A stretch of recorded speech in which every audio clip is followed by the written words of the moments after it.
പുതിയൊരു വീഡിയോയുടെ സ്വാഗതം. ഇന്നത്തെ വീഡിയോയിലൂടെ നമ്മൾ കാണാൻ വേണ്ടി പോകുന്നത് കോഴിക്കോട് നിന്നുള്ള യൂസർ റിവ്യൂകളാണ് നമ്മൾ ഇന്നത്തെ വീഡിയോ ഉൾപ്പെടുത്തിയിരിക്കുന്നത്. വീഡിയോ ഇഷ്ടപ്പെട്ടാൽ ലൈക്ക് ചെയ്യുക, ഇഷ്ടപ്പെട്ട ഡിസ്ലൈക്ക് ചെയ്യുക. ഇനി നമ്മൾ ചാനൽ സബ്സ്ക്രൈബ് ചെയ്യാത്ത തീർച്ചയായും സബ്സ്ക്രൈബ് ചെയ്യുക. തൊട്ടടുത്തുള്ള ബെല്ലൈക്കൺ കൂടെ എനേബിൾ ചെയ്താൽ നമ്മൾ അപ്ലോഡ് ചെയ്യുന്ന പുതിയ വീഡിയോസ് നിങ്ങൾക്ക് നോട്ടിഫിക്കേഷൻ ലഭിക്കുന്നതായിരിക്കും. അതേപോലെ തന്നെ നിങ്ങളുടെ വണ്ടി നമ്മുടെ ചാനലിലൂടെ സെയിൽ ചെയ്യാൻ താല്പര്യമുണ്ടെങ്കിൽ എൻ്റെ മെയിൽ ഐഡിയിലേക്ക് വണ്ടിയുടെ ഫോട്ടോസും അതിൻ്റെ ഡീറ്റെയിൽസും അയച്ചു തരികയാണെങ്കിൽ വരുന്ന ദിവസങ്ങളുടെ വീഡിയോയിൽ ആ ഒരു വണ്ടിയുടെ ഡീറ്റെയിൽസ് ഉൾപ്പെടുന്നതായിരിക്കും. അപ്പോൾ കൂടുതലൊന്നും പറയുന്നില്ല, നമുക്ക് നേരെ വീഡിയോ കിട്ടും. നമ്മൾ ആദ്യം കാണാൻ വേണ്ടി പോകുന്നത് മാരുതി സുസുക്കി ആൾട്ടോ 800 ആണ്. 2017 രജിസ്ട്രേഷൻ വണ്ടിയാണിത്. VX ആണ് ഇതിൻ്റെ ഓപ്ഷൻ വരുന്നത്. സിംഗിൾ ഓണർഷിപ്പ് വരുന്ന ഈ ഒരു വണ്ടി ഇതുവരെ സഞ്ചരിച്ചിട്ടുള്ളത് 36,000 കിലോമീറ്ററോളം സഞ്ചരിച്ചിട്ടുണ്ട്. മാനുവൽ ട്രാൻസ്മിഷൻ ആണ് വരുന്നത്. വണ്ടിയുടെ ഇന്റീരിയറും എക്സ്റ്റീരിയറും ഒക്കെ നല്ല രീതിയിൽ മെയിൻറ്റെയിൻ ചെയ്തിട്ടുണ്ട്. മറ്റ് കംപ്ലൈൻറ്റോ ആക്സിഡന്റ് ഹിസ്റ്ററിയോ ഫ്ലഡ് പ്രശ്നങ്ങളൊന്നും സംഭവിച്ചിട്ടില്ല. ഈ ഒരു വണ്ടിക്ക് സർവീസ് ഹിസ്റ്ററൊക്കെ അവൈലബിൾ ആണ്. തേർഡ് പാർട്ടി ഇൻഷുറൻസ് ആണ് ഇപ്പോൾ നിലവിലുള്ളത്. വണ്ടിയുടെ ഫീച്ചേഴ്സ് ആയിട്ട് പറയുന്നത് AC power steering, 2 door power window, music system, അതുപോലെ തന്നെ റിമോട്ട് സെൻട്രൽ ലോക്ക് സിസ്റ്റം, ഇതൊക്കെയാണ് ഇതിൻ്റെ ഫീച്ചേഴ്സ് ആയിട്ട് വരുന്നത്. അതുപോലെ തന്നെ ഇതിൻ്റെ ടയർ ഭാഗത്തൊക്കെ വന്നാൽ 4 ടയേഴ്സും 60% മുകളിൽ ടയേഴ്സും ഉണ്ട്. ഈ ഒരു വണ്ടിക്ക് ഒരു 20-21 മൈലേജും പ്രതീക്ഷിക്കാവുന്നതാണ്. ഈ ഒരു 2017 രജിസ്ട്രേഷൻ ആൾട്ടോ 800 ചോദിക്കുന്ന റേറ്റ് 2,70,000 രൂപയാണ് ഇതിന് ചോദിക്കുന്നത്. അത് നെഗോഷ്യബിൾ പ്രൈസും കൂടിയാണ്. 2017 രജിസ്ട്രേഷൻ വണ്ടിയായതുകൊണ്ട് തന്നെ നല്ലൊരു ട്രാക്ക് ലാസ്റ്റുമാണെന്ന് 80% ലോണും കിട്ടുന്നതായിരിക്കും. അപ്പോൾ ഈ ഒരു വണ്ടിയുടെ കൂടുതൽ ഡീറ്റെയിൽസിന് വേണ്ടി അവരുമായി ബന്ധപ്പെടാവുന്നതാണ്. അപ്പോൾ നമുക്ക് നേരെ നെക്സ്റ്റ് വണ്ടിയിൽ പോകാം. മാരുതി സുസുക്കി സ്വിഫ്റ്റ് 2016 രജിസ്ട്രേഷൻ വണ്ടിയാണ് നിങ്ങളിപ്പോൾ കണ്ടുകൊണ്ടിരിക്കുന്ന ഈ ഒരു വണ്ടി. LDI ആണ് ഇതിൻ്റെ ഓപ്ഷൻ വരുന്നത്. LDI എന്ന് വെച്ചാൽ ബേസ് മോഡൽ വണ്ടിയാണ്. ഡീസലിൽ ബേസ് മോഡൽ വണ്ടിയാണ്. 1300 cc ആണ് വണ്ടി വരുന്നത്. സിംഗിൾ ഓണർഷിപ്പ് വരുന്ന ഈ ഒരു വണ്ടി ഇതുവരെ സഞ്ചരിച്ചിട്ടുള്ളത് 1,00,000 കിലോമീറ്ററിന് മുകളിൽ സഞ്ചരിച്ചിട്ടുണ്ട്. ഏകദേശം 1.10 വണ്ടി സഞ്ചരിച്ചിട്ടുണ്ട്. മാനുവൽ ട്രാൻസ്മിഷൻ ആണ് വരുന്നത്. വണ്ടിയുടെ ഇന്റീരിയറും എക്സ്റ്റീരിയറും ഒക്കെ നല്ല രീതിയിൽ മെയിൻറ്റെയിൻ ചെയ്തിട്ടുണ്ട്. മറ്റ് കംപ്ലൈൻറ്റോ ആക്സിഡന്റ് ഹിസ്റ്ററിയോ ഫ്ലഡ് പ്രശ്നങ്ങളൊന്നും സംഭവിച്ചിട്ടില്ല. ഈ ഒരു വണ്ടിക്ക് സർവീസ് ഹിസ്റ്ററൊക്കെ അവൈലബിൾ ആണ്. തേർഡ് പാർട്ടി ഇൻഷുറൻസ് ആണ് ഇപ്പോൾ നിലവിലുള്ളത്. ഇതിൻ്റെ ഫീച്ചേഴ്സ് ആയിട്ട് പറയുന്നത് AC power steering, 2 door power window, music system, ഇതൊക്കെയാണ് ഇതിൻ്റെ ഫീച്ചേഴ്സ് ആയിട്ട് വരുന്നത്. അതുപോലെ തന്നെ ഇതിൻ്റെ ടയർ ഭാഗത്തേക്ക് വന്നാൽ 4 ടയേഴ്സും 60% ടയേഴ്സും ഉണ്ട്. ഈ ഒരു 2016 രജിസ്ട്രേഷൻ സ്വിഫ്റ്റിന് ചോദിക്കുന്ന റേറ്റ് 3,10,000 രൂപയാണ് ഇതിന് ചോദിക്കുന്നത്. അത് നെഗോഷ്യബിൾ പ്രൈസും കൂടിയാണ്. ഈ ഒരു വണ്ടി രജിസ്ട്രേഷൻ വണ്ടിയാണ്. വണ്ടിയുടെ കൂടുതൽ ഡീറ്റെയിൽസിന് വേണ്ടിയും വണ്ടി എടുക്കാൻ താല്പര്യമുണ്ടെങ്കിലും ഇവരുമായി ബന്ധപ്പെടാവുന്നതാണ്. 2016 രജിസ്ട്രേഷൻ വണ്ടിയാണ്. ഡീസൽ ബേസ് മോഡൽ വണ്ടിയാണ്. LDI ആണ് ഇതിൻ്റെ ഓപ്ഷൻ വരുന്നത്. ഇതുവരെ സഞ്ചരിച്ചിട്ടുള്ളത് 1,00,000 കിലോമീറ്റർ മുകളിൽ സഞ്ചരിച്ചിട്ടുണ്ട്. 3.10 ഇതിന് ചോദിക്കുന്ന റേറ്റ്. അപ്പോൾ കൂടുതൽ ഡീറ്റെയിൽസിന് വേണ്ടി അവരുമായി ബന്ധപ്പെടാവുന്നതാണ്. അപ്പോൾ നമുക്ക് നേരെ നെക്സ്റ്റ് വണ്ടിയിൽ പോകും. അടുത്ത നമ്മൾ കാണാൻ വേണ്ടി പോകുന്നത് റെനോ ക്വിഡ് ആണ്. 2017 രജിസ്ട്രേഷൻ വണ്ടിയാണിത്.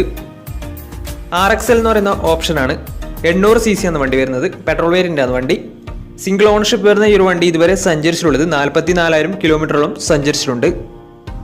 മാനുവൽ ട്രാൻസ്മിഷൻ ആണ് വരുന്നത്. വണ്ടിയുടെ ഇന്റീരിയറും എക്സ്റ്റീരിയറും ഒക്കെ നല്ല രീതിയിൽ മെയിൻറ്റെയിൻ ചെയ്തിട്ടുണ്ട്.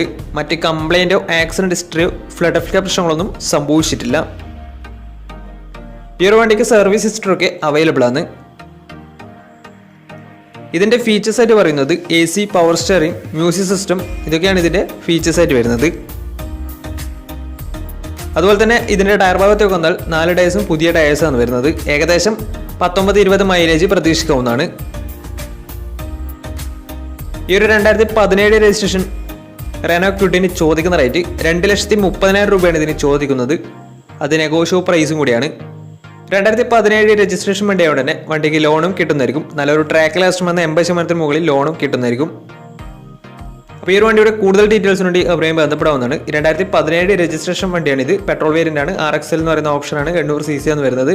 2,30,000 രൂപയാണ് ഇതിന് ചോദിക്കുന്നത്. അപ്പോൾ കൂടുതൽ ഡീറ്റെയിൽസിന് വേണ്ടി അവരുമായി ബന്ധപ്പെടാവുന്നതാണ്. അപ്പോൾ നമുക്ക് നേരെ നെക്സ്റ്റ് വണ്ടിയിലേക്ക് പോകാം. അടുത്ത നമ്മൾ കാണാൻ വേണ്ടി പോകുന്നത് ടാറ്റ ടിയാഗോ ആണ്. 2017 രജിസ്ട്രേഷൻ വണ്ടിയാണിത്. XT എന്ന് പറയുന്ന ഓപ്ഷനാണ്. 1.2 ലിറ്റർ പെട്രോൾ എഞ്ചിനാണ് വണ്ടി. സിംഗിൾ ഓണർഷിപ്പ് വരുന്ന ഈ ഒരു വണ്ടി ഇതുവരെ സഞ്ചരിച്ചിട്ടുള്ളത് 60,000 കിലോമീറ്ററോളം സഞ്ചരിച്ചിട്ടുണ്ട്. മാനുവൽ ട്രാൻസ്മിഷനാണ് വരുന്നത്. വണ്ടിയുടെ ഇന്റീരിയറും എക്സ്റ്റീരിയറും ഒക്കെ നല്ല രീതിയിൽ മെയിൻറ്റെയിൻ ചെയ്തിട്ടുണ്ട്. മറ്റ് കംപ്ലൈൻറ്റോ ആക്സിഡന്റ് ഹിസ്റ്ററിയോ ഫ്ലഡ് പ്രശ്നങ്ങളൊന്നും സംഭവിച്ചിട്ടില്ല. ഈ ഒരു വണ്ടിക്ക് സർവീസ് ഹിസ്റ്ററൊക്കെ അവൈലബിൾ ആണ്. വണ്ടിയുടെ ഫീച്ചേഴ്സ് ആയിട്ട് പറയുന്നത് AC power steering, 4 door power window, inbuilt stereo, അതുപോലെ തന്നെ air bag, ABS EBD braking system, reverse sensor, remote central lock system, electrically adjustable mirrors, ഇതൊക്കെയാണ് ഇതിൻ്റെ ഫീച്ചേഴ്സ് ആയിട്ട് വരുന്നത്. അതുപോലെ തന്നെ ഇതിൻ്റെ ടയർ ഭാഗത്തേക്ക് വന്നാൽ 4 ടയേഴ്സും 60% മുകളിൽ ടയേഴ്സും ഉണ്ട്. ഈ ഒരു വണ്ടിക്ക് ഒരു 18-19 മൈലേജും പ്രതീക്ഷിക്കാവുന്നതാണ്.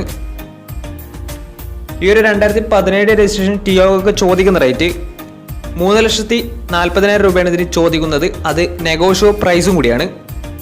2017 രജിസ്ട്രേഷൻ വണ്ടിയ ഉടനെ വണ്ടിക്ക് ലോണും കിട്ടുന്നതായിരിക്കും. നല്ലൊരു ട്രാക്ക് ലാസ്റ്റ് വന്ന 80% ലോണും കിട്ടുന്നതായിരിക്കും. അപ്പോൾ ഈ ഒരു വണ്ടിയുടെ കൂടുതൽ ഡീറ്റെയിൽസിന് വേണ്ടി അവരുമായി ബന്ധപ്പെടാവുന്നതാണ്. 2017 രജിസ്ട്രേഷൻ വണ്ടിയാണ്. XT ആണ് ഇതിൻ്റെ ഓപ്ഷൻ വരുന്നത്. പെട്രോൾ വേരിയൻ്റ് ആണ്.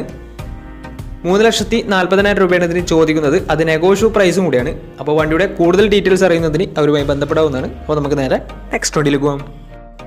മാരുതി സുസുക്കി വിറ്റാര ബ്രസയാണ് നിങ്ങളിപ്പോൾ കണ്ടുകൊണ്ടിരിക്കുന്ന ഈ ഒരു വണ്ടി. 2017 രജിസ്ട്രേഷൻ വണ്ടിയാണിത്. VDI ആണ് ഇതിൻ്റെ ഓപ്ഷൻ വരുന്നത്. 1300 cc വരുന്ന ഈ ഒരു വണ്ടി ഡീസൽ വേരിയൻ്റാണ്. സിംഗിൾ ഓണർഷിപ്പ് വരുന്ന ഈ ഒരു വണ്ടി ഇതുവരെ സഞ്ചരിച്ചിട്ടുള്ളത് 1,00,000 കിലോമീറ്ററിന് മുകളിൽ സഞ്ചരിച്ചിട്ടുണ്ട്. ഏകദേശം 1.10 സഞ്ചരിച്ചിട്ടുണ്ട്. വണ്ടിക്ക് സർവീസ് ഹിസ്റ്ററൊക്കെ അവൈലബിൾ ആണ്. മേജർ സർവീസൊക്കെ കഴിഞ്ഞിട്ടുള്ളതാണ്. ടൈമിംഗ് ചെയിനൊക്കെ മാറിയിട്ടുള്ളതാണ്. ഇതിൻ്റെ ഇൻറ്റീരിയറും എക്സ്റ്റീരിയറും ഒക്കെ നല്ല രീതിയിൽ മെയിൻറ്റെയിൻ ചെയ്തിട്ടുണ്ട്. മറ്റ് കംപ്ലൈൻറ്റോ ആക്സിഡന്റ് ഹിസ്റ്ററിയോ ഫ്ലഡ് പ്രശ്നങ്ങളൊന്നും സംഭവിച്ചിട്ടില്ല. വണ്ടിക്ക് സർവീസ് ഹിസ്റ്ററൊക്കെ അവൈലബിൾ ആണ്. തേർഡ് പാർട്ടി ഇൻഷുറൻസ് ആണ് ഇപ്പോൾ നിലവിലുള്ളത്. ഇതിൻ്റെ ഫീച്ചേഴ്സ് ആയിട്ട് പറയുന്നത് AC power steering, 4 door power window, inbuilt stereo, dual air bag, ABS EBD braking system, reverse sensor, remote central lock system, electrically adjustable mirrors, അതുപോലെ തന്നെ ഇലക്ട്രിക്കലി ഫോൾഡബിൾ മിറേഴ്സ്, ഇതൊക്കെയാണ് ഇതിൻ്റെ ഫീച്ചേഴ്സ് ആയിട്ട് വരുന്നത്. വണ്ടിയുടെ ടയർ ഭാഗത്തേക്ക് വന്നാൽ 4 ടയേഴ്സും 70% ടയേഴ്സും ഉണ്ട്. ഈ ഒരു വണ്ടിക്ക് ഒരു 17-18 മൈലേജ് പ്രതീക്ഷിക്കാവുന്നതാണ്. ഈ ഒരു 2017 രജിസ്ട്രേഷൻ ബ്രസയ്ക്ക് ചോദിക്കുന്ന റേറ്റ് 6,20,000 രൂപയാണ് ഇതിന് ചോദിക്കുന്നത്. അത് നെഗോഷ്യബിൾ പ്രൈസും കൂടിയാണ്. 2017 രജിസ്ട്രേഷൻ വണ്ടിയായ ഉടനെ വണ്ടിക്ക് ലോണും കിട്ടുന്നതായിരിക്കും. നല്ലൊരു ട്രാക്ക് ലാസ്റ്റ് വന്ന് 80% ലോണും കിട്ടുന്നതായിരിക്കും. അപ്പോൾ ഈ ഒരു വണ്ടിയുടെ കൂടുതൽ ഡീറ്റെയിൽസ് അറിയുന്നതിന് അവരുമായി ബന്ധപ്പെടാവുന്നതാണ്. അപ്പോൾ നമുക്ക് നേരെ നെക്സ്റ്റ് വണ്ടിയിലേക്ക് പോകും. മാരുതി സുസുക്കി റിറ്റ്സ് പരിചയപ്പെടാം. 2011 രജിസ്ട്രേഷൻ വണ്ടിയാണിത്. VX ആണ് ഇതിൻ്റെ ഓപ്ഷൻ വരുന്നത്. 1200 cc വരുന്ന ഈ ഒരു വണ്ടി പെട്രോൾ വേരിയൻ്റ് ആണ്. സെക്കൻഡ് ഓണർഷിപ്പ് വരുന്ന ഈ ഒരു വണ്ടി ഇതുവരെ സഞ്ചരിച്ചിട്ടുള്ളത് 90,000 കിലോമീറ്ററോളം സഞ്ചരിച്ചിട്ടുണ്ട്. മാനുവൽ ട്രാൻസ്മിഷനാണ് വരുന്നത്. വണ്ടിയുടെ ഇൻറ്റീരിയറും എക്സ്റ്റീരിയറും ഒക്കെ അത്യാവശ്യം നല്ല രീതിയിൽ മെയിൻറ്റെയിൻ ചെയ്തിട്ടുണ്ട്. മറ്റ് കംപ്ലൈൻറ്റോ ആക്സിഡന്റ് ഹിസ്റ്ററിയോ ഫ്ലഡ് പ്രശ്നങ്ങളൊന്നും സംഭവിച്ചിട്ടില്ല. ഈ ഒരു വണ്ടിക്ക് സർവീസ് ഹിസ്റ്ററൊക്കെ അവൈലബിൾ ആണ്. വണ്ടിയുടെ ഫീച്ചേഴ്സ് ആയിട്ട് പറയുന്നത് AC power steering, 4 door power window, music system, reverse sensor, remote central lock system, ഇതൊക്കെയാണ് ഇതിൻ്റെ ഫീച്ചേഴ്സ് ആയിട്ട് വരുന്നത്. അതുപോലെ തന്നെ വണ്ടിയുടെ ടയർ ഭാഗത്തേക്ക് വന്നാൽ 4 ടയേഴ്സും 70% ടയേഴ്സും ഉണ്ട്. ഈ ഒരു വണ്ടിക്ക് ഒരു 17-18 മൈലേജും പ്രതീക്ഷിക്കാവുന്നതാണ്. ഈ ഒരു 2011 രജിസ്ട്രേഷൻ റിറ്റ്സിന് ചോദിക്കുന്ന റേറ്റ് 2,20,000 രൂപയാണ് ഇതിന് ചോദിക്കുന്നത്. അത് നെഗോഷ്യബിൾ പ്രൈസും കൂടിയാണ്. 2011 രജിസ്ട്രേഷൻ വണ്ടി കൊണ്ട് തന്നെ ചെറിയ രീതിയിൽ ലോണും കിട്ടുന്നതായിരിക്കും. അപ്പോൾ ഈ ഒരു വണ്ടിയുടെ കൂടുതൽ ഡീറ്റെയിൽസിന് വേണ്ടി അവരുമായി ബന്ധപ്പെടാവുന്നതാണ്. അപ്പോൾ നമ്മുടെ ഇന്നത്തെ ഒരു വീഡിയോ നിങ്ങൾക്ക് ഇഷ്ടപ്പെട്ടെന്നായിരുന്നു. ഇഷ്ടപ്പെട്ടെങ്കിൽ തീർച്ചയായും നമ്മുടെ ചാനൽ ഇതിനും സബ്സ്ക്രൈബ് ചെയ്തിട്ട് തീർച്ചയായും സബ്സ്ക്രൈബ് ചെയ്യുക. അതുപോലെ തന്നെ നിങ്ങളുടെ വണ്ടി നമ്മുടെ ചാനലോട് സെയിൽ ചെയ്യാൻ താല്പര്യമുണ്ടെങ്കിൽ എൻ്റെ മെയിൽ ഐഡിയിലേക്ക് വണ്ടിയുടെ ഫോട്ടോസും മറ്റു ഡീറ്റെയിൽസും അയച്ചു തരികയാണെങ്കിൽ വരുന്ന ദിവസങ്ങളിലെ വീഡിയോ ആ ഒരു വണ്ടിയുടെ ഡീറ്റെയിൽസ് ഉൾപ്പെടുന്നതായിരിക്കും. അപ്പോൾ ഇനിയും നല്ല നല്ല വീഡിയോസ് ചെയ്യാൻ പറ്റുമെന്ന പ്രതീക്ഷയിൽ സ്മിപ്രാണോ സൈനിങ് ടാറ്റാ ബൈ ബൈ.